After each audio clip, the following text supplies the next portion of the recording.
Welcome in, everybody, to this edition of the Rebel Walt Baseball Recap. Alongside Chris Muller of the RebelWalt.com, I'm Bennett Gainey of Crunch Time Plays, recapping the Rebels series win over Kentucky, coming off a 10-1 victory today on Sunday. And Chris, as we bring you into the conversation here, a lot of reading, just a lot of talk on social media throughout the night on Saturday night and into the early hours of this morning. We're talking about the Ole Miss offense and talk about putting a whole game together. And they certainly they must have read those or saw those this morning, because they definitely answered that bell today with a 10-1 victory. Obviously, Elko, Gonzalez, and McCants, they all homer. Got Washburn on the mound, picks up his first SEC win, first SEC start today. So great pitching and defense all around today. So just kind of as we bring you into the conversation here, brother, just going it off just strictly from today before we get into the rest of the series. It was just really nice to see Ole Miss put a whole game together today. Absolutely, Bennett, and thanks for having me again. I really appreciate you hosting the show again.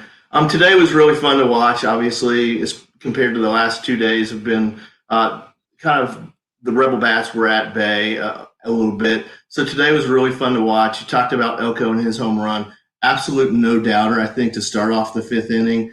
And then the fifth inning just kind of spiraled on Kentucky a little bit. So we put a lot of runs on the board. I believe it was 6 or 7, I think.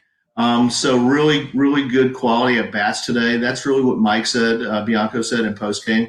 That we put competitive at bats from the start of the game. So that was really, really good to see. Social media was tough yesterday on the guys as far from a hitting perspective, and it was a tough 2 days. There's no doubt about it. But today we really came into our own. The Haydens, Leatherwood and Dunhurst went 2 for 3 today. So that was really good to see. And then Elko and McCants were both 2 for 4. And then the big shot was from Jacob Gonzalez, 3-run shots. If anybody's an old school baseball fan of Earl Weaver, 3-run homers win baseball games, as Earl Weaver once said. So that was exciting to see, and that's a nice ode to Ben McDonald, who pitched for the Orioles as well, big SEC guy. So. Really fun game. From a pitching perspective, Jack Washburn earned his 4th win, went 5 innings with allowing just a single run. And then in relief, Doherty took the 5th, 6th, and 7th, just allowing 2 hits and recording 3 strikeouts. And then on the back end, John Gaddish finished things out with his 2nd relief appearance of the weekend. From a perspective of today, so today we were looking kind of down the barrel of things, possibly dropping our 2nd series, which we didn't, obviously. So we took the series this weekend. But from a psychological standpoint, the difference between 3 and 6, which we would have been if we would have lost, and 4 and 5, which we are now, is absolutely monumental. From a momentum standpoint, from a psychological standpoint, it was really, really an important game today. And I think if we look back at the end of this season and, if we're able to right the ship and turn things around, which I do think we will, I think we'll look back at this game and it'll be one of those mile markers that we look back on and say, wow, this is where we really turned the table.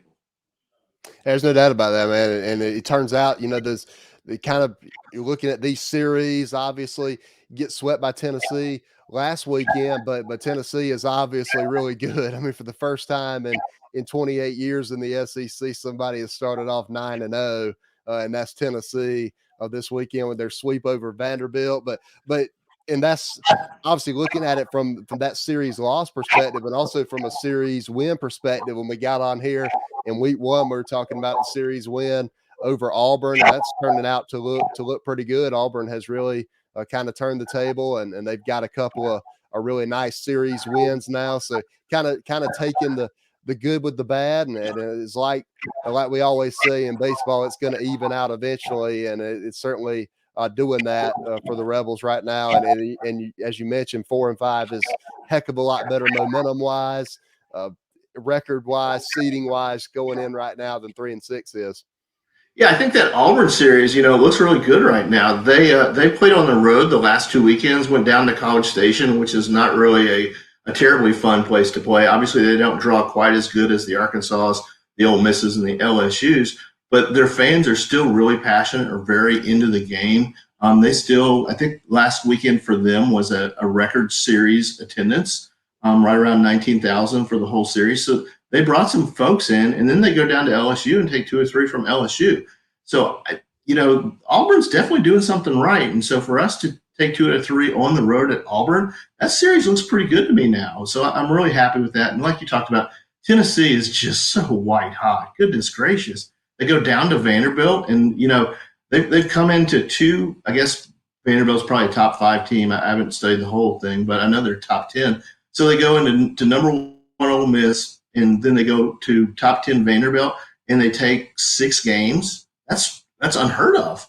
I can't imagine a team that will face a tougher 1-2 punch in consecutive road series this year. So kudos, and like I said on social media after the Tennessee series, hats off to those guys. They're playing phenomenal baseball, and from a league perspective, I absolutely hope they keep it up. It looks a whole lot better on the rest of us when we've got teams that are doing really well, and Tony Vitello's got some really good things going on. So let me talk a little bit about Friday as we get going on with this. Pitching wise, I thought we fared really, really well. Friday night, JUCO transfer Dylan DeLucia was terrific. He went 6 1/3, so got a lot of length actually out of him, allowing just a single run and 3 hits over 6 innings. So really good. In relief, John Gaddis and Brandon Johnson faced the minimum. And Johnson got his first win, which obviously is an anomaly for a closer. But he did record 5 strikeouts over the 2 innings. The big hit for Ole Miss, obviously, was in the 9th inning when T.J. McCants led off the inning with a triple. And then Hayden Leatherwood had a 2-out timely single to score McCants and put the Rebels ahead for good. So we took that ball game 2-1. So it was one of those affairs that Ole Miss, not a lot of 2-1 ball games we're going to see, but it was good to see that we were able to put the run on the board at the end and really get the W. Saturday was a little bit of a different story for us. Kentucky pitchers really held us at bay outside the first inning. I felt really good after we put a couple runs on the board in the first inning, but we really didn't do much after that. And that's just the stone cold honesty of the situation on Saturday. I think we only had 1 hit after the first inning. And then Hunter Elliott. So I believe we talked on the show last week about Hunter Elliott and how I thought that he was going to be really key to how he did this season. Didn't quite realize that he was going to see an SEC start this weekend, but was really happy to see that. A lot of people, Elliott reminds a lot of people of Doug Nikhazy, and I can absolutely see that all the way from his hair to the way he carries himself on the mound to the number that he wears on his back. Ole Miss people will know that Doug Nikhazy wore number 26, as does Hunter Elliott. In fact, when we saw him early in the season, I looked at him and I said, wow, what is Doug doing out there? I know he went on to the major leagues, but they just look very similar and things like that. So I was really happy to see Hunter get out there.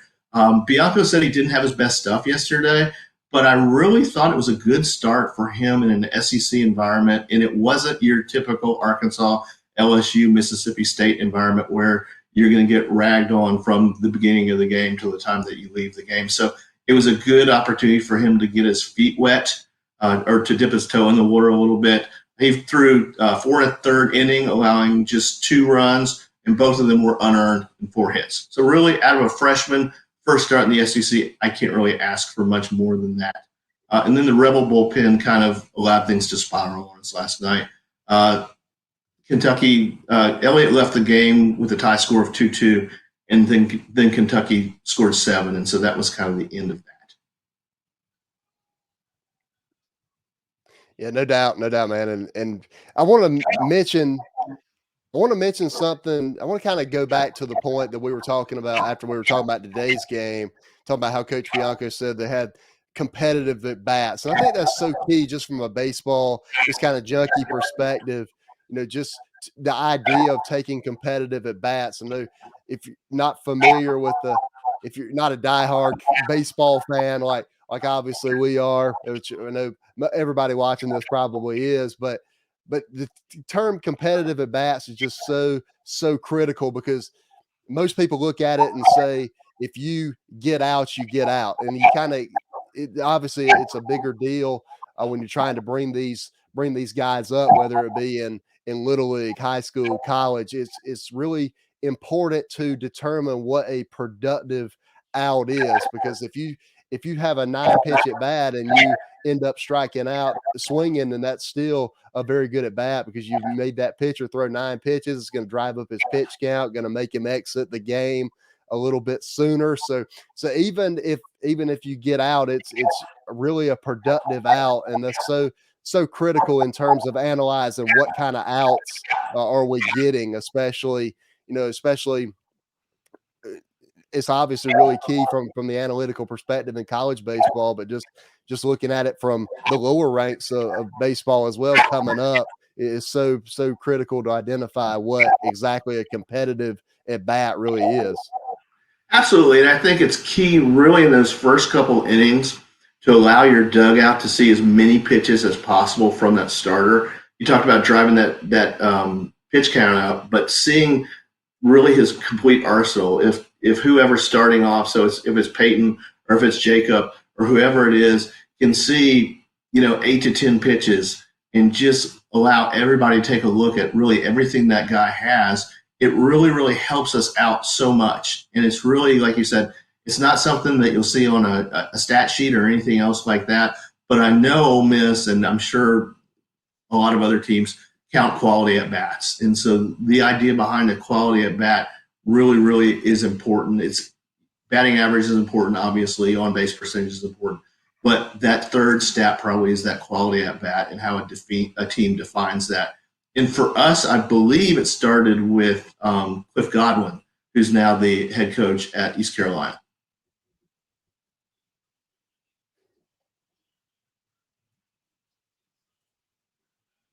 So looking forward to next week. We have Alabama coming to town. Should be a fun weekend in Oxford. Obviously, the weather's starting to get a little bit warmer. So I encourage everybody to try to get out to Swayze, support the guys, and then we also have a midweek matchup coming up on Tuesday. No doubt, man. And kind of as we kind of close it out here for this recap, kind of want to take a look at where Ole Miss stands in terms of the division, the RPI, different things like that. Obviously, the SEC is such a strong baseball conference, and being 4-5 right now, like we were talking about earlier, is so critical. You'd much rather be 4-5 than 3-6, just from a I know it obviously doesn't mean too much right now, but that can really be critical at the end of the year in terms of being in line to host a regional, being one of those top 8 national seeds. Ole Miss is actually, obviously 16 in the RPI right now. So many SEC teams in the top 20, Tennessee and Georgia, right? Tennessee obviously number 1, Georgia 3, and then you got Vanderbilt, the Missouris, the Arkansas there, the Floridas. So just kind of as we wrap it up, just kind of give me your thoughts on where kind of Ole Miss you think really stacks up in the SEC right now. Obviously, we're only through 3 weeks, so much more baseball to play, but just kind of walk us through where you think Ole Miss is right now. It's a really difficult question to answer, to be very honest with you. I mean, we saw what happened last week with Tennessee, and then we go on the road and take a series victory. Which is really, really all you want to do is win series on the road and sweep series at home. So I'm really interested to see how we do against Alabama next week, if we can keep the momentum going and go from there. Right now, I think we sit probably middle of the division in the SEC West, with Arkansas leading the division. So I'm excited about what we have the next couple of weeks coming up with, like I said, Bama coming next week. Encourage everybody to get out there, buy their tickets, and support the guys.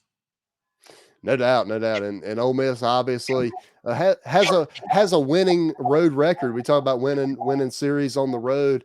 Really important to have that winning road record, and Ole Miss certainly has that right now. And we'll definitely see if they can keep that up, because that can definitely turn the eyes later on in the year as well. If you have a really productive road record, you're not just winning at the friendly confines of Swayze Field. You're going on the road and winning those games and series as well. Yeah, from a perspective of, if we do get to host at Swayze, but we have to go on the road maybe for super regionals, I think stringing along some of these series where we're winning series on the road is really important from a psychological standpoint as well. Yeah, no doubt. And Chris, we wrap it up. I always appreciate your time, and thanks to Evie and the Rebel Walk for allowing me to host this as well. But tell everybody where they can find you on social media, where they can find your work on the Rebel Walk. If somebody's listening or tuning in for the first time, hadn't heard it the last couple of weeks, tell everybody where they can find you, brother. Absolutely. I usually add game pieces on the weekend for the Rebel Walk. You can find us at therebelwalk.com, and I can be found on Twitter at Rebel Inc.